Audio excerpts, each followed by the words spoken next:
I'll let you do the intros. Good morning all, welcome. Thank you for joining. It's good to see you all today. So I'm joined today with, my name's Sarah Thomas. I'm sure that most of you are probably aware of me with regards to some of the correspondence I've been sending out with regards to this session. I'm joined today with our course trainer, Mark Williamson, and also our managing director here, who today is hosting a short taster session on an introduction to systems engineering. I know that some in the group today are interested in our future training on a full course. Some of you guys are just joining to get some enablement and some upskilling. The course today will do two things. First of all, it will give you a flavour of what it will be like to join a full synthesis course, but it will also hold technical value in its own right. So having seen the slides, I'm sure that you'll take some technical value out of this session as well. The session will be recorded today unless there are any objections to that. We'd like to share this more widely with other people that may be of interest. And I'll pass it over to Mark now to do some introductions from him. Thank you. Good morning all. Nice to see everybody here today. Have we got any more expected, Sarah? I think we've got one or two more to come, have we? Yeah, it might just be worth just starting introductions, but I know that you've got quite a lot to get through within an hour as well, so I'm mindful of that. We'll kick off then, and if everybody joins, that's great. So, good morning, welcome everybody.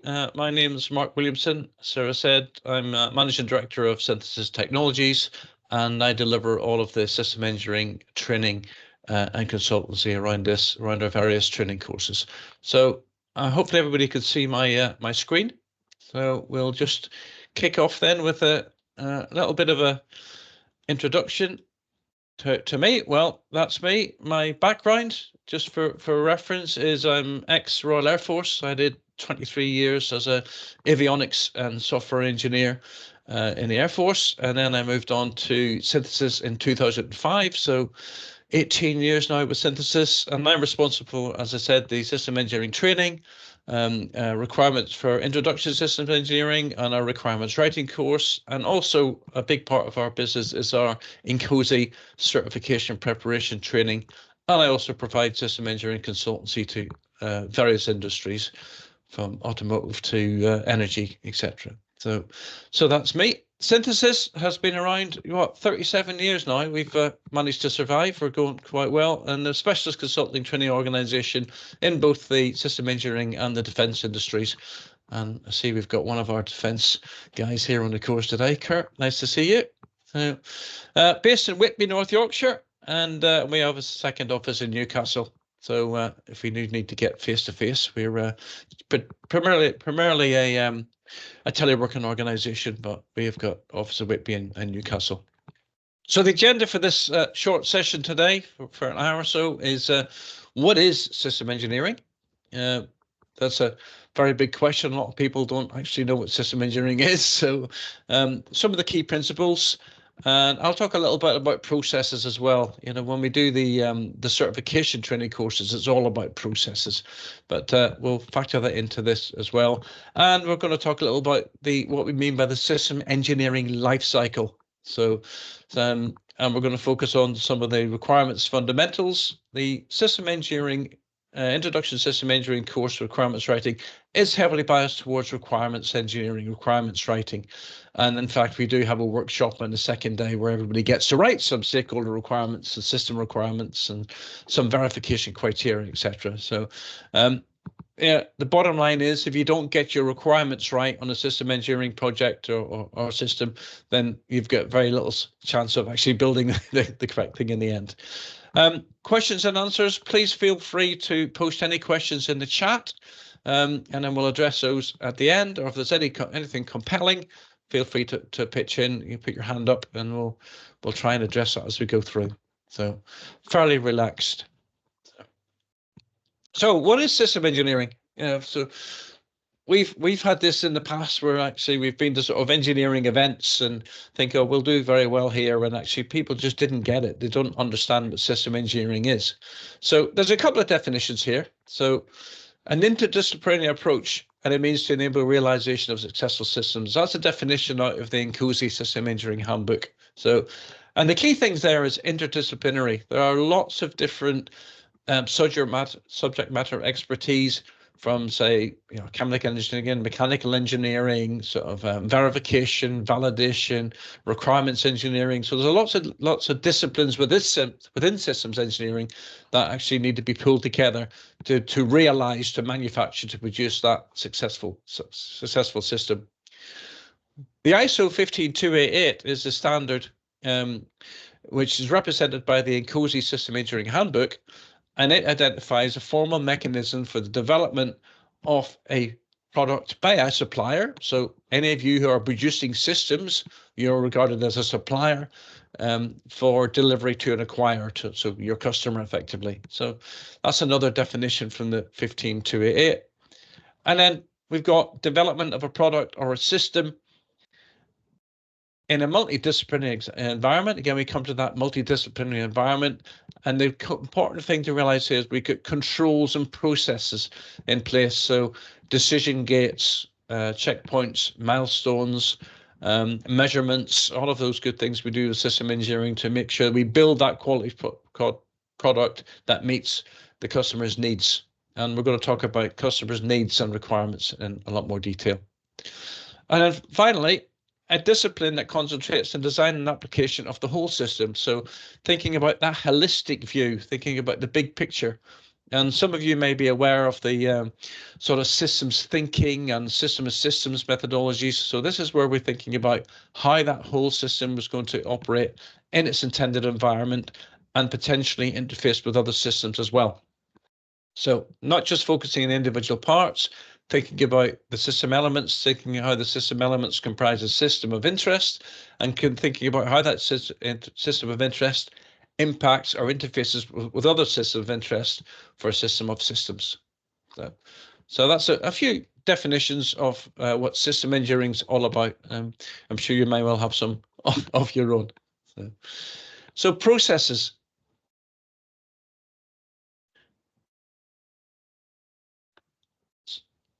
We move on to processes. Okay.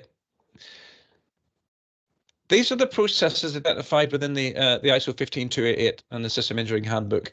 If you were to do the certification course, you need to learn all of these processes and all of the inputs, outputs of activities. And we do have a taster session for that certification course on Thursday, if anybody signed up for that. So we've got lots of processes here. I'm just going to walk through these very quickly. So they don't necessarily follow in a chronological order, though some will. So we start off with a pillar of technical processes. These are the 14 processes that relate to the actual doing of system engineering activity. We start off with business and mission analysis. So this is really where we identify the very high level stakeholders' needs and wants. Before we actually get any formal requirements here, we're talking about our business and mission analysis process and our stakeholder needs. And they may be marketing needs, they may be a feature that's missing, it may be an opportunity to correct a defect.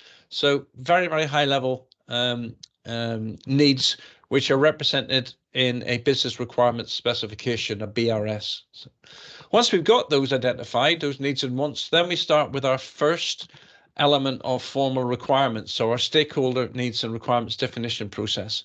So this is where our first formal representation of requirements by the stakeholder user level. So we're going to take those business requirements and then we're going to refine those or derive those into stakeholder requirements, which sort of meet that customer need. Once we've got those all complete and they've been reviewed and they've been approved at a decision gate, which we'll come to slightly later.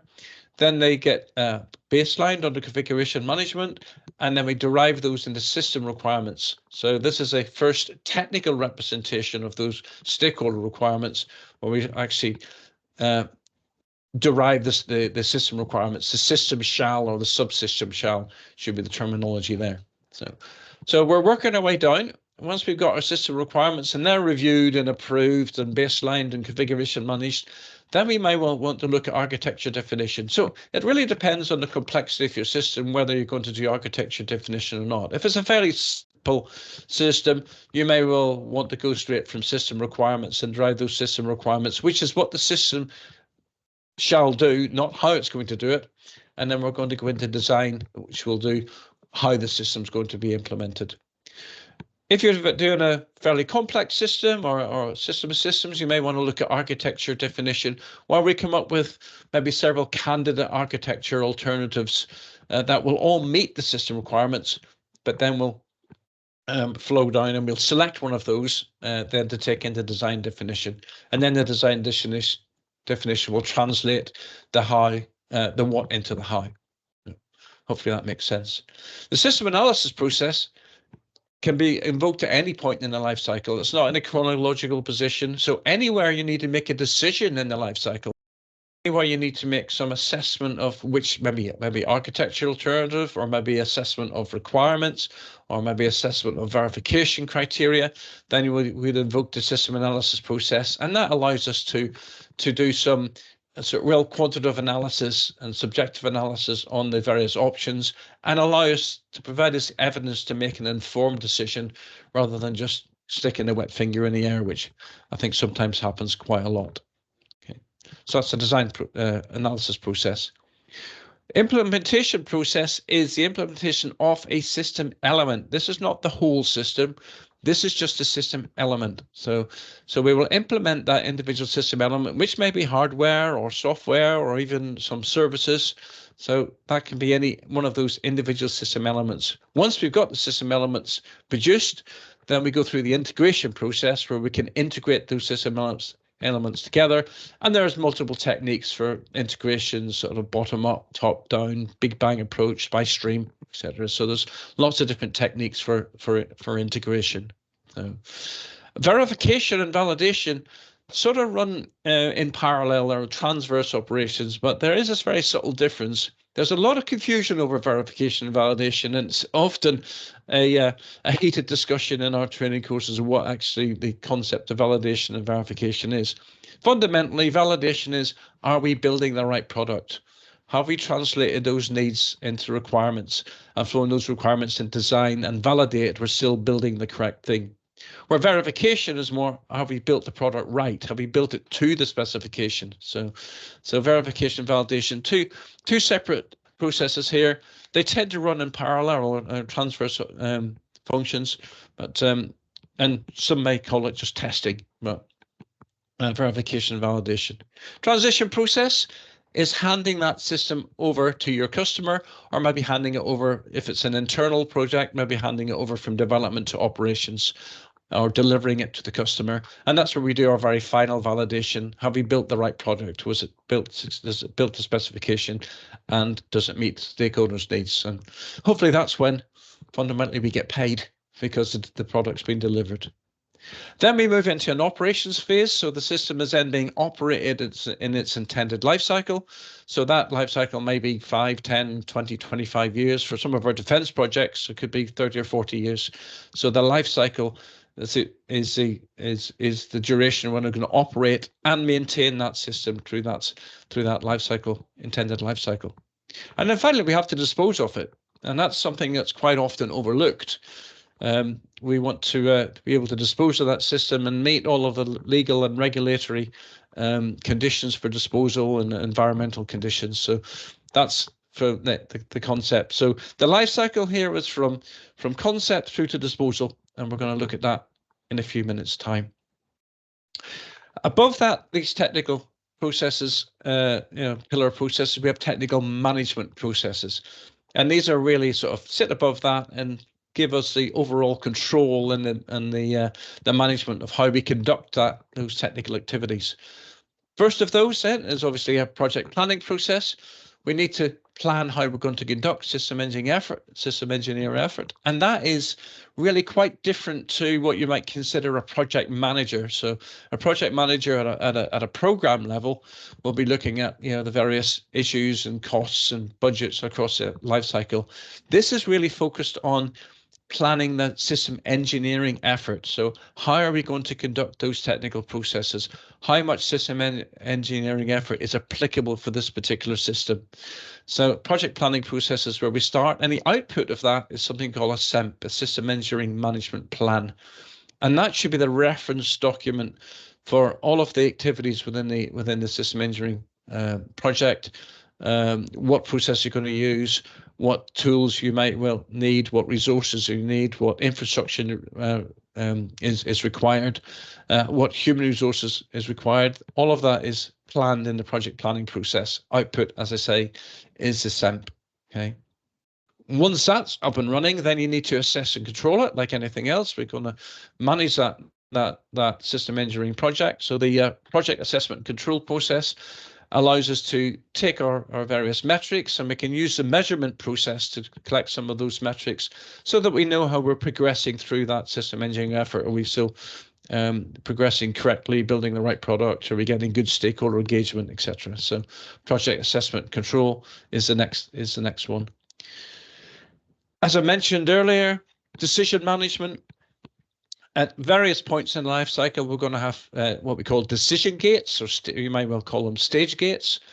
And these are sort of points in the life cycle, could be milestones, they could be review points, could be approval points, but we need to make decisions at various points. So the decision management process is all of the infrastructure around making those decisions, managing those decisions, recording the output of those decisions, and feeding that back into lessons learned for future projects. So that's decision management process. Risk management. We're all aware that we have to consider risk. So the risk management process looks at the different areas of risk, the programmatic risk, the technical risk, the schedule risk, the cost risk, and how they are dependent on each other, and how you as an organization manage risk in how risk averse you may well be in the delivery of your projects, or maybe you're maybe less risk averse and more looking at you can execute some opportunities for adding extra value. So there's a balance between opportunity and risk within the risk management process. So next one then is the configuration management process, what I like to call my necessary evil, because configuration management is absolutely critical to ensure that your engineers aren't working off the wrong document or the wrong drawing or the wrong specification. But it's really sometimes gets in the way of actually getting the job done, but it's really important. It does get in the way of getting the job done sometimes, because you do not want to be progressing through the life cycle using the wrong specification, the wrong drawing, or the wrong feature. So that's there's quite a lot around configuration management, about configuration identification, around configuration audits, configuration control board, all of the elements around change requests and change proposals. All of that is all part of the configuration management and change control process. So it's quite a meaty one, that, and a lot of organizations, as a whole department, just looks after that. So configuration management. Information management process, you may well already be thinking, oh, well, there's lots of process here. There's going to be lots of documents. There's lots of information to look after. Well, the information management process is just that. It's managing all of that data, managing those reports and the records and the documents, making sure that you comply with all the legal requirements for storage of data, so that is available through authorized and accessible parties as you progress through the life cycle. I mentioned measurement process earlier. That was really all about capturing metrics, looking to do continuous process improvement. So if you're taking measurements of your processes, then that allows you to make sort of improvements and take lessons learned and make improvements to your processes. And that's really the key to that. It's also a bit of a red flag from within the project assessment control. If you're finding that you've had 9 or 10 stakeholder review meetings, then there's probably something wrong with your requirements definition that it flags up you're having so many of these. So, or it could well be that your stakeholder keeps changing his mind. So that's one or the other. So, and then finally, in technical management processes, the quality assurance process. So this is making sure that we're building something fit for purpose. We're actually complying with the quality management standard that your organization is subscribed to, ISO 9001 typically, but making sure that as you proceed through do all your checks and balances and your checklists and your failure mode analysis and fault tree analysis, etc., so that you're actually building a quality product at the end of the day. So that's the second pillar, the technical management processes. Are there any questions so far on those before I go on to the final two? No? Okay, we'll go on to agreement processes. These are quite short, and you may well wonder, well, what has a system engineer got to do with agreement, acquisition, and supply? Well, really, within the context of this, is the system engineer provides a guidance to the procurement of the commercial teams when you're going out to tender or requesting a proposal. So the system engineer will then provide that data, that subject matter expertise to say what is actually required or what's needed or what you're actually expecting to procure as well. So acquisition and supply, two sides of the same coin. Acquisition, if we're going to go out and buy something or require something into the organization, and supply is when we're actually providing a service or a product. So acquisition and supply. And then finally, we've got the organization project enabling processes. And these are really the high level stuff, the stuff that's at your organizational or enterprise level that you need to have in place to be able to conduct system engineering activities. So lifecycle model management process is having life cycles predefined, things like whether it's, we're going to look at this a little bit later, but sequential, plan driven, whether they're maybe agile or lean methodologies, and also a big emphasis in this process around the maintenance and update and the maintenance of your system engineering process within your organization. So that's lifecycle management process. Next one is infrastructure. So this is bricks and mortar, effectively. This is your facilities, your test labs, your meeting rooms, any physical infrastructure you need within your organization that provides a mechanism for you to deliver system engineering projects. That's infrastructure management process. Portfolio management process is all about the financial side, and in larger organizations, this is generally the remit of like the chief financial officer, but this is all about having a portfolio of projects that you're going to execute within your organization. That's going to enable you to actually return the value to the shareholders and return the value to pay people's salaries, etc. So portfolio management process, having a portfolio of projects that you will select from and then execute to provide value to your organization. Human resource management. This is not all about the HR as such, the employment rights and the leave entitlement and all of that. It's about having the right people with the right skills from a system engineering perspective to deliver the expected resource to projects, and also managing those resources if there's key personnel who may be required on different projects at the same then to deconflict their availability. So managing that human resource, managing that technical capability you've got within the organization. Quality management process really then is just how that your organization can be can implement its ISO 9001 or its quality standard. So all about things you have to do to measure compliance for audit, keeping everything tick in the box and make sure you're compliant with the standard you're working to. And last but not least is knowledge management. So knowledge management is absolutely critical, and certainly in small organizations, but also in large organizations.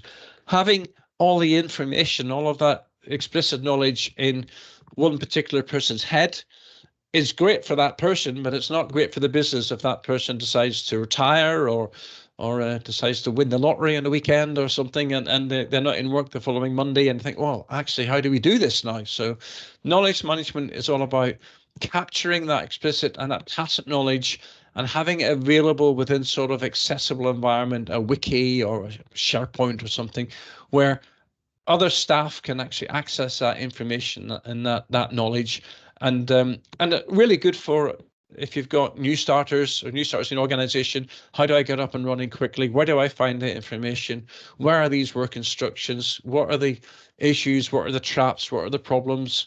What are the lessons learned? This is a really key area to ensure for business continuity, particularly. So that's all of the processes covered in a sort of very quick introduction. I'm just going to move on now then to the V model. I hope everybody's familiar with the V model. V model is probably the primary system engineering methodology for a life cycle. And it's called the V model really because it looks like a V. and we start off the life cycle at the very top of that left-hand side of that V. And we're looking at, at the business requirements or stakeholder requirements. We're also talking at this point really about life cycle concepts.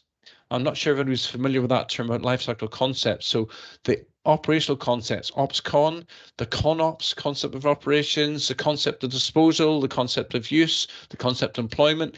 These are already created at the very top left-hand side of that V, and then are derived and refined as we work our way through. So as we work our way down the left-hand side of the V, through into our system requirements, and then our architectural definition, and then subsystem requirements and design, right down to implementation, we're actually doing validation all the way down that side of the left-hand side of the V. We're validating, are we still building the right thing all the way down? And then as we work our way back up the right-hand side, we're doing verification, say, have we built it? Have we built it right? So, and we'll do verification at various levels as we go through the V. Very important for verification validations that please don't leave it to the end of the project because it's probably too late and that will incur an awful lot of rework. So V model is one of various types of V model. There are others. V model. There is a spiral model for sort of high risk projects where we're sort of iterations in a spiral where we check the risk process and the on each iteration, incremental. Iterative and incremental. We also have various other W models and V models, etc. But that's the V model is pretty much the fundamental framework that we use to do our system engineering. So, okay. Any questions? Anything in the chat, Sarah? No. Nope. Okay, the life cycle. Every system that we develop has a life cycle. So we're going to look at the definition and purpose of that, the characteristics of that life cycle. I mentioned decision gates earlier on. How do we moderate our progress through that life cycle in a logical, sensible, and controlled way? So we use the decision gates to do that. So where I was talking about processes earlier, about individual technical processes that will have inputs, outputs, activities, with the life cycle, we're talking about stages. So the generic life cycle from the ISO 15288 standard starts with the concept phase, then goes into development, then goes into production, then we have final utilization stage, and then support and retirement. So those are the stages as we go through.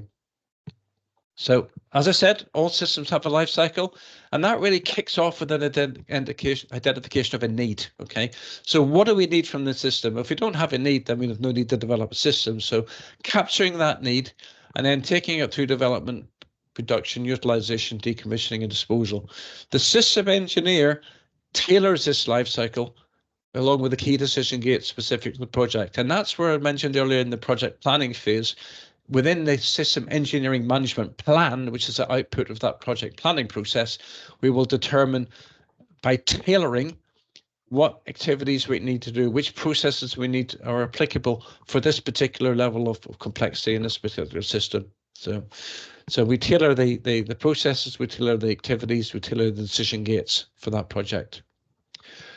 So we need to consider, as we work our way through the life cycle, and everywhere we are through the life cycle, when we have decision gates, we should be considering three life cycle aspects: the business, the budget, and the technical. So have we still got a business case for this system we're developing? Have we still got the budget? And is the system going to be technically feasible or not? So at every decision gate we have through the life cycle, we should be considering, have we still got a business case? Have we still got the budget? And are we building something which is technically feasible? So So, and the system engineer, you, me, everybody on this call, we should be developing the solution, the technical solution through stakeholder system architecture and design that is consistent with that business case and funding. We don't want to over-engineer it. We don't know what we call gold plate it, but we obviously need to meet the needs of the stakeholder. So we need to consider those equally at all decision gates so that we've got a consistent approach to our decision gates. So this slide really is just a very examples of typical life cycle models. So the top one here is the one for 15288, concept through to retirement. And then we've got a typical high-tech commercial manufacturer. And again, they've just split it into 3 periods: a study period, implementation period, and operations period, and then split that into various phases. So there's a constructive way or a means to manage the progression through the life cycle. There's another one here, US Department of Energy. These are all taken from the NCOSE handbook. And then typical decision gates. I'm sure you're familiar with sort of an initial design review, critical design review, stakeholder requirements review, system requirements review, test review, etc. These are all different gates within the life cycle. So life cycle approaches. So we know we've got a life cycle. We know all systems have a life cycle, but we can take various different approaches to that life cycle, really depending on the type of project that we're doing here. So different approaches applicable to different type of specific projects. So plan-driven methods are really the typical generic waterfall type approach where we've got lots of stability, lots of predictability, lots of review, etc.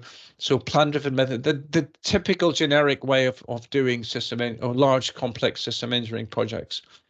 Secondly, we've got incremental initiatives. So these are sort of an approach where perhaps the requirements are less well defined. Maybe the stakeholder doesn't really know what he wants.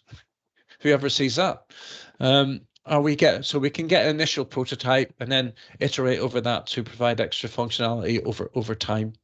And then we've got lean and agile. Lean development, all about developing a solution which has got maximum value with minimum of waste. So lean is all about minimizing waste at all times. So, and agile, very familiar on the software development front, derived from the agile, where you've got like sprints and epics and story points and backlogs and putting things into a very time constrained sprint format.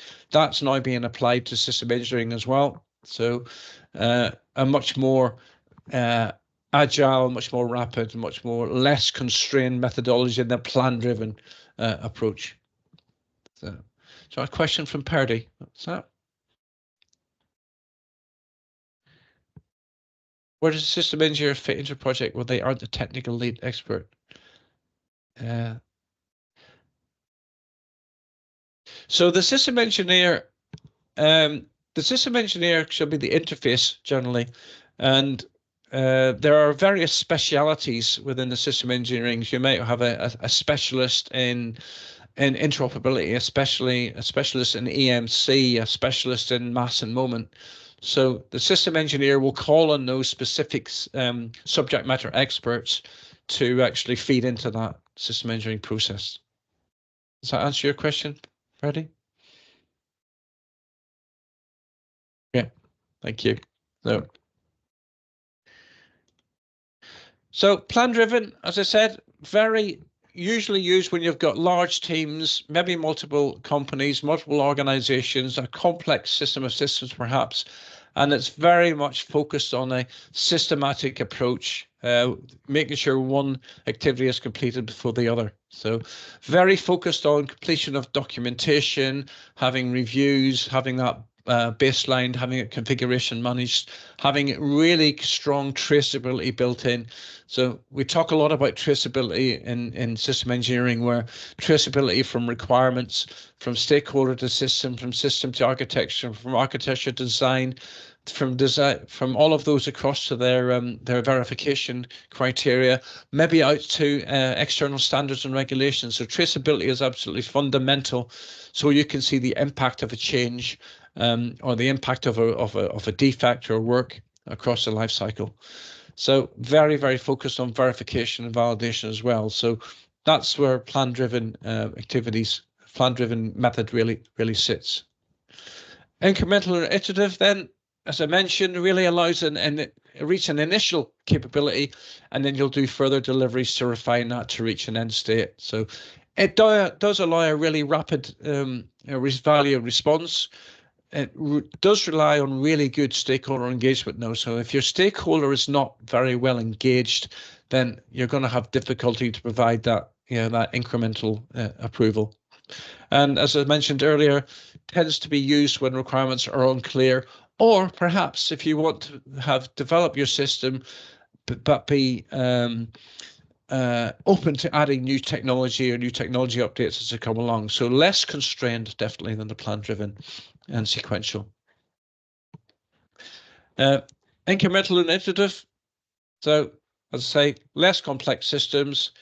It allows us to take things out of sequence, but you have to obviously be cognitive of the actual risk profile of there. So, very fast, very adaptable, and it's really key that customer is involved in that team to provide that continual feedback to say, are we building the right thing on an incremental basis?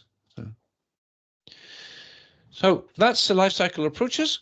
So we're now going to just have a little bit of a look into the requirements.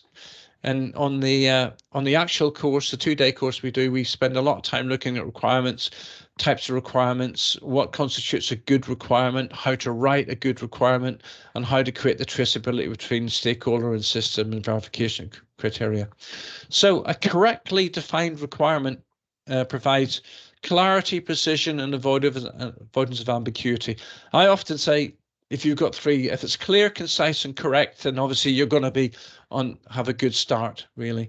But the requirements need to be clear, they need to be precise, and they need to be avoided of ambiguity. If a requirement can be misinterpreted, you can bet your bottom dollar it will be misinterpreted. And if you're passing that out to a supplier, for example, a supplier to provide a system element for you, and he delivers it back in 6 months' time, said, there you go, this is what you asked for. It says, well, that's not what I asked for. Well, it's because your requirements weren't clear, concise, and correct. Generally provided in a textual format. So, and generally happens managed within a requirements management tool. If anybody is using Word and Excel or Office products to manage their requirements, it's probably not a great thing. It's very difficult to manage traceability when you're using just Word and Excel to do that. I'm not saying it can't be done, but on anything more than a simple project, then there's lots of opportunity for errors coming in. I'm interested to know if that's been anybody's experience in the past. So we've got our requirements. We're defining them from our stakeholders. They're the basis for our system definition, but they also feed into our architectural design, into our integration, into verification. So a requirement is not a requirement unless it's verifiable. So if your requirement is not verifiable, then it's a probably good idea to lose it or rewrite it in a way that it can be verifiable. So it is an expensive element of the life cycle. Every requirement carries a cost of effort, a cost of management, a cost of traceability. So it's very important that when you're analyzing your requirements that you identify having any duplicates, is it actually strictly necessary, etc. So that's one of the key things we need to consider instead of just beavering away, generating lots of requirements which perhaps aren't necessary. So it's perhaps an obvious statement, but really essential that requirements are defined early in this life cycle. I've seen this firsthand where the organization's been beavering away on developing their design requirements, and they actually haven't got any stakeholder requirements or system requirements, and then they try to reverse engineer it. Anybody seen that? I'm sure not. So if you don't define the requirements earlier, then you can be, through the committed cost of the life cycle, you could end up having significant rework costs later on in the life cycle. So what do we mean by requirements analysis? So what does it mean to different people? So at the executive level, at the organization level, we want to make sure that we've got regulatory and contractual compliance. We want to make sure we don't get sued at some point here. So we want to make sure we're compliant to things like CMMI, or if you're in the automotive space, SPICE. So the various standards, and we want to make sure we can deliver those requirements to cost and schedule. At the sort of middle manager level, I'm really focused then on how can I reuse requirements? How can I make maximum reuse of requirements? I don't want to be reinventing the wheel all the time. So how can I manage change? How can I make sure that the change is all tracked? How can I make sure that I've got good audit trail of, pardon me, who made the change and when?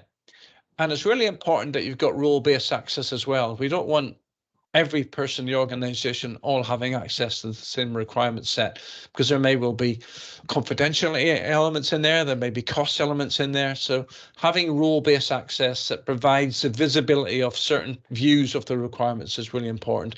And fundamentally having traceability. I need to make sure I've got traceability between requirements for impact analysis, change, etc. Pardon me. At a practitioner level, I really want to have something in a repository where I can put my requirements in, I can manage them in, and that's going to scale according to the project. I want to handle complexity. I want to define my requirements in a structure so that I can derive and minimize that complexity, and actually have a visual representation of how those requirements interface together. So, but there are some common aspirations here. We want to improve productivity. We want to do things as efficiently as possible. Fundamentally, we want to reduce rework. If we don't do requirements properly, we're going to incur rework, and that's going to be very, very expensive and not conducive to your stakeholder. Really, you want to get the requirements right. Fundamentally, we want to make the customer happy and make business goals. So there's a common aspiration across all of that requirement space. So that's the benefits of requirements analysis, etc. So when we're doing requirements analysis, it is an iterative activity, and that word iterative comes up a lot within system engineering. It's very, very rare you'll ever go through the whole life cycle with just one set of stakeholder requirements and one set of system requirements and one design requirement. There's always going to be iterations. Things become apparent as you're going through the process. You may well have other subject matter experts that actually feed on, well, actually, have you thought about this? And if you do it that way, you won't be able to manufacture it, or it's going to be a high risk or whatever. So there'll be a certain amount of iteration across the requirement space as you work your way through. The new version of the INCOSE handbook, version 5, just released, talks about incursion, iterative processes. It also talks about recursion and also concurrent activities. So there's 3 elements there that work across the life cycle. So you may well have to recursively analyze something down for various system and system elements. You may well do iterative development where you've got further feedback, and you will have concurrent activities like verification and validation that are all happening at the same time. So we have our requirements, we define our requirements, we put them into our requirements management database, and then we analyze those requirements to make sure that we haven't got any deficiencies or cost impacts. Lots of structures around that, making sure we don't have duplicate requirements, making sure we don't have any gaps, making sure the requirements are written, are clear, concise, correct, necessary, feasible, all of those good characteristics. And then fundamentally, once we get to the end of that, once we've analyzed all the requirements within our requirements management database, then we will review them with the customer to establish what we call a baseline. And then that requirement set should be placed under configuration management and should only be changeable through an authorized change request. We don't want people fiddling away with the stakeholder requirements while the system requirements are being developed, because obviously the left hand and the right hand just aren't going to talk. So we want to make sure that we've got configuration management nailed down on these important specification documents. So when we're defining our system of the requirements, we want to specify things like quantity. If you can specify quantity for a requirement or a value, it makes it much more verifiable. The coverage of the requirements, we're assessing have we got all of our requirements covered for our system and our subsystem. Have we got any temporal or timeliness or any availability requirements, our reliability, availability, maintainability? Thinking of our functional and our non-functional requirements as well, like the abilities, can make sure that we've got measurable categories and they're all well defined. And then finally, we'll create that specification. So performance, functional, non-functional requirements, and constraints on the solution. So a well-written requirement should identify the subject of the requirement, the object of the requirement, the operator, is it shall, will, or must. Also, it's got a performance requirement and perhaps a constraint as well. So we need to identify all those within a specifically well-written requirement statement. And it's very easy to forget about the non-functional ones. People are working away trying to figure out what the system shall do at a functional level, but the non-functional requirements are really, really important. The reliability, availability, maintainability, the security, resilience, the training requirements, etc. So don't forget about those when you're defining your requirements. At the end of all this, we will have a baseline set of requirements, which are hopefully complete, have covered the entire needs of the stakeholder, should be non-ambiguous, i.e. can't be interpreted in different ways, and there's a real art to that, and there's a real skill to that, because just a bit of punctuation, I mean a comma or a semicolon in the wrong place can change the whole bias of that requirement. So yeah, make sure that the requirements are non-ambiguous and recorded in a requirements management database, accessible to all authorized parties. Again, as I mentioned earlier, we don't want everyone having access to that. So having role-based access and other requirements data available to authorized parties, and then ultimately we'll release a approved and released system specification.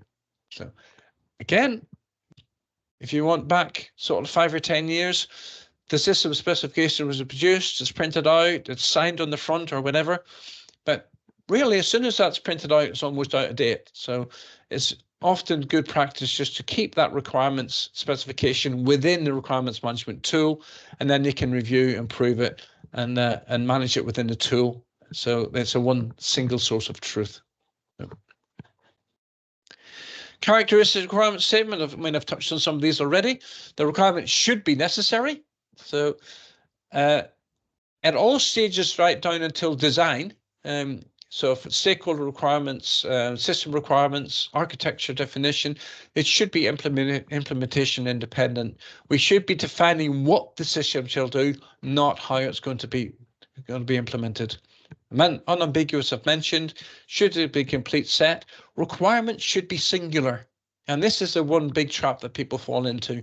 The system shall do X, and the system shall do Y, and the system shall do Z on a Friday. So very, very difficult to validate or verify that. So to make sure the requirements are all singular requirements. The system shall do X. The system shall do Y. The system shall do Z. So make sure the requirements are feasible. So, and this sort of comes back into the life cycle aspects as well. So as a business, budget, and technical, is the requirement feasible? Is it technically feasible to be able to deliver that requirement within the constraints of the project and the budget and the technical viability? Requirements should be consistent in structure, but also consistent in language. You should be using the same terminology all the way through. So that helps when you're doing requirements within different teams within your organization. So you have a consistent language, a consistent structure. Make sure everybody knows which SI units you're using, for example. Is it feet in inches, or is it metric, imperial, whatever? So lots of examples of disasters, certainly in the space industry, where they've used the wrong statutory units or considered the wrong statutory units. Requirements should be bounded, so have an upper and lower level, and that helps make it verifiable. Should be a correct statement, meaning it should be a legally correct statement, and if necessary, in certain industries, it may have to conform with external regulation and external standards. So characteristics, requirement statements. So that's really just a bit of a snapshot, really, at the key elements of the system engineering course we do.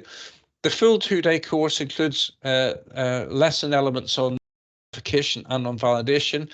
We do a session on configuration change management about the different classes of change, change requests and change proposals and configuration management board and audits, etc.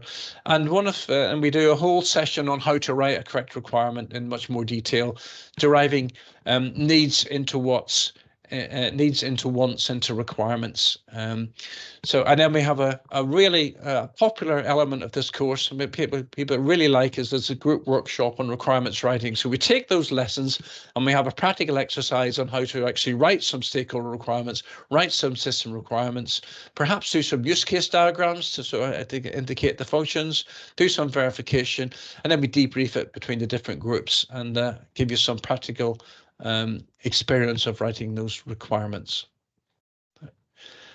So feel free to contact us. Obviously, you've all got our contact address. That's our website, System Engineering Training Technology.co.uk. On our website, you'll see that we've got our public training session is already published for the whole of the year. I'm sure you'll have found it to register in this course in the first place. But we hold public courses at Lincoln University site. But we can also deliver, and many of my courses I deliver are delivered on site. If it's more cost effective for just perhaps me to travel to your site and deliver for a group, maybe 5 or 6 people, then I'm quite happy to come and do that on site for you guys as well, in complement to the public training courses we've got. So we've got our Introduction to System Engineering Requirements Writing, which I've really been talking about today. And we've also got our NCOSE certification preparation training. And we've got a very quick taster session on the certification process on Thursday, if anyone is interested. So that's it for me. I've timed out pretty good. I've got 10 minutes or so for questions. Is there any questions? Anybody got any aspirations or questions or anything they'd like to know about the training or the course?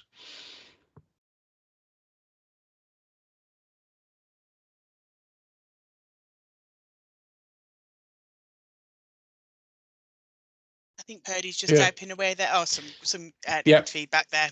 Thank you, Purdy. Yeah, very welcome, Purdy. Yeah. Anyone else? No. Oh well, looks like I've saved 10 minutes or so. so that was a bit of a blinding brief walkthrough, but hopefully that's given you an indication of what you could expect to see on our system engineering introduction to system engineering course. So if there's no more questions, I'll say thank you very much for your time this morning, and hopefully I'll see you at some point in the future on one of our courses.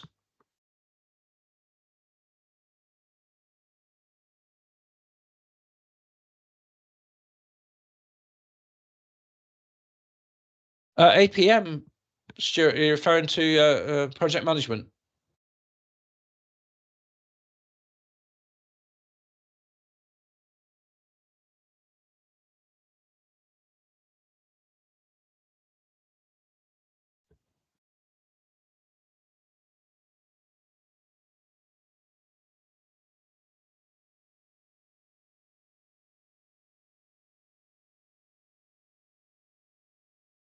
I think is Stuart asking about APM.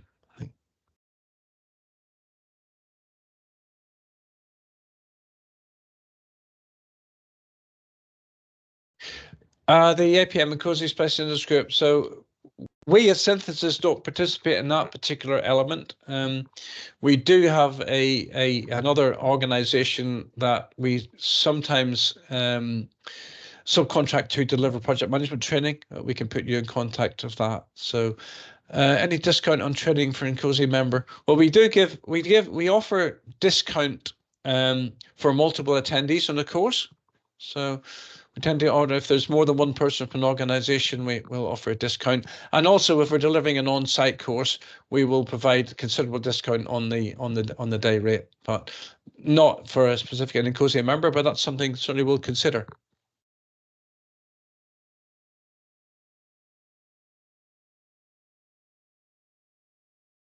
Yeah, you're welcome, Gopi.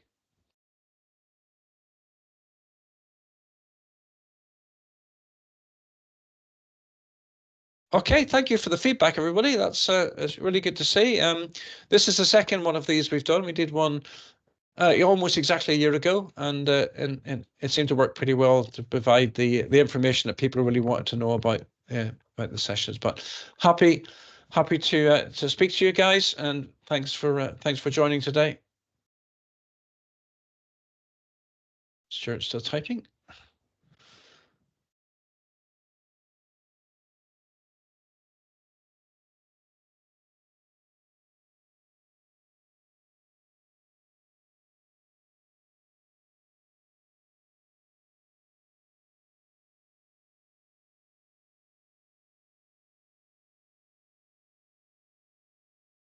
Thank you all. I'm going to close this meeting down now. I think everybody is rounded up on questions, and goodbye. Thank you. Bye. Yep. Thanks, everybody. Bye.